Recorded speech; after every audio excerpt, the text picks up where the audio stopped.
চাহিদা মতো জ্বালানি তেল সরবরাহ না করায় খুলনার পদ্মা, মেঘনা, যমুনা ডিপো থেকে তেল সরবরাহ বন্ধ রেখেছে পাম্প মালিকরা। সরবরাহ বন্ধ হয়ে গেছে খুলনা বিভাগের 10 জেলাসহ 15 জেলায়। খুলনার দৌলতপুর মেঘনা ডিপোর সামনে আছেন আমাদের বিভাগীয় প্রতিনিধি মোহাম্মদ অসীম। বিস্তারিত জানতে সরাসরি যুক্ত হচ্ছি তার সঙ্গে। অসীম, সরবরাহ বন্ধ করে দেয়া হয়েছে কেন তেলের, যেখানে সরকারের পক্ষ থেকে বারবার বলা হয়েছে যে তেলের সরবরাহ স্বাভাবিক রয়েছে? এটা কি কোনো কৃত্রিম সংকট, কি মনে হচ্ছে আপনার?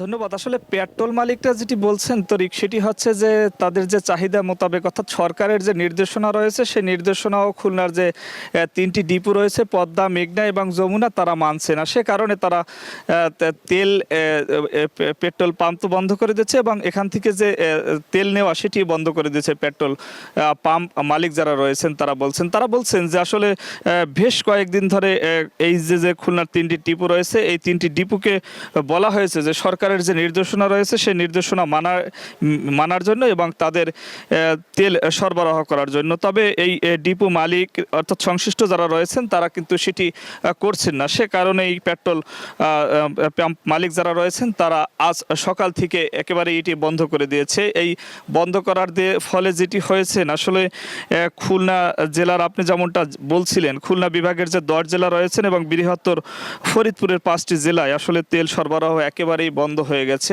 আর আপনি জানেন স্বাভাবিকভাবেই যখন তেল সরবরাহ না থাকে তখন এটি প্রভাব পড়ে পরিবহনে, প্রভাব পড়ে খাদ্যশস্য যাই রয়েছেন তার উপর কিন্তু নেতিবাচক প্রভাব পড়ে। আমরা দেখছি এরই মধ্যে কিন্তু খুলনা নগরীর যে 30টি পেট্রোল পাম্প রয়েছে তার মধ্যে কিন্তু প্রায় 26টি পেট্রোল পাম্প একেবারেই বন্ধ হয়ে গেছে, কারণ একেবারেই তেল শূন্য হয়ে গেছেন। আসলে গতকাল পেট্রোল মালিকরা যেমনটা বলছেন যে গতকাল কিন্তু কথা হয়েছিল এই 3টি ডিপোর সঙ্গে। তারা বলেছিল যে আজ শনিবার থেকে তাদের যে চাহিদা মোতাবেক তেল এবং সরকারের যে নির্দেশনা সেটি মানা হবে।